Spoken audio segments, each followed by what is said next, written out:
রান্নাবান্না চ্যানেলে আপনাদের সকলকে স্বাগত জানাই।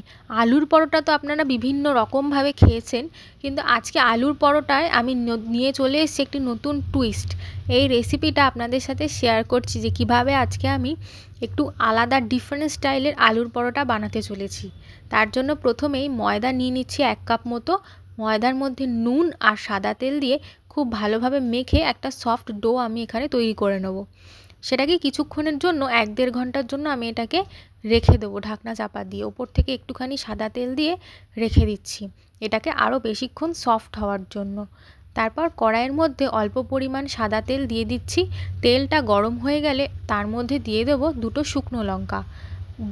শুকনো লঙ্কা 2টো ভেজে আমি এখানে তুলে নিচ্ছি। তারপর সেই একই তেলে দিয়ে দিচ্ছি পেঁয়াজ আর লঙ্কা কুচি।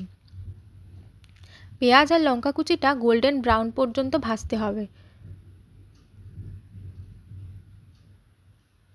লঙ্কা কুচি আর পেঁয়াজ গোল্ডেন ব্রাউন হয়ে যাওয়ার পরে এখানে আমি একে একে রোজকার গুঁড়ো মশলা ধনে জিরের গুঁড়ো আর লঙ্কার গুঁড়ো দিয়ে আবার খুব ভালোভাবে মিশিয়ে নিচ্ছি। তারপর আগে থেকে যে আলুটা আমি সেদ্ধ করে রেখেছিলাম সেই আলুটাকে এর মধ্যে দিয়ে খুব ভালোভাবে নাড়িয়ে চাড়িয়ে নিচ্ছি। তারপর পরিমাণ মতো নুন আর ধনেপাতা আর আগে থেকে যে শুকনো লঙ্কাটা ভেজে রেখেছিলাম সেই শুকনো লঙ্কাটা গুঁড়ো করে নিলেই তৈরি হয়ে যাবে আলুর পরোটার ভেতরের পুরটা। এবারেই আসছে আসল টুইস্ট। যেভাবে নর্মালি আপনারা রুটি বানান সেরকমই গোল করে একটা রুটির মতো বেলে নিতে হবে। তারপর আলুটা ঠিক এইভাবেই স্প্রেড করে দিতে হবে, যেভাবে আমি আলুটা এখানে স্প্রেড করে দিচ্ছি। এই সময় আপনারা খুব মনোযোগ সহকারে ভিডিওটি দেখবেন, তাহলে আপনারাও এই রেসিপিটি খুব সহজেই বাড়িতে বানিয়ে নিতে পারবেন। দেখুন আলুটা স্প্রেড করার পর আমি ছুরির সাহায্যে কেটে কেটে নিয়েছি, ঠিক সেভাবেই আপনারাও কেটে নেবেন। তারপর এটাকে রোল করে নিচ্ছি।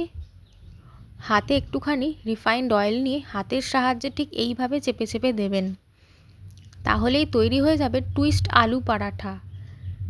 এই রেসিপিটি সকালের ব্রেকফাস্ট কিংবা রাতের ডিনার যে কোনো সময়ের জন্যই ভীষণ উপযোগী। এক এক করে আমি পরোটাগুলো বানিয়ে নিচ্ছি। দেখুন এটা খেতেও কিন্তু ভীষণ দুর্দান্ত হয়। আপনারা অবশ্যই বাড়িতে একবার বানিয়ে দেখবেন। আর আমার এই ভিডিওর রেসিপিটি যদি আপনাদের ভালো লেগে থাকে তাহলে অবশ্যই আমার চ্যানেলটি সাবস্ক্রাইব করে নেবেন আর একবার লাইক আর কমেন্ট করতে ভুলবেন না। আর কে কোথা থেকে আমার এই ভিডিওটি দেখছেন অবশ্যই কমেন্ট করে জানাবেন। দেখুন সবকটা আমার এখানে বানানো হয়ে গেছে। তারপর ফ্রাইং প্যানের মধ্যে রিফাইন্ড অয়েল দিয়ে যেভাবে পরোটা ভাজা হয় ঠিক সেভাবেই ভেজে নিলে তৈরি হয়ে যাবে টুইস্ট আলু পরোটা।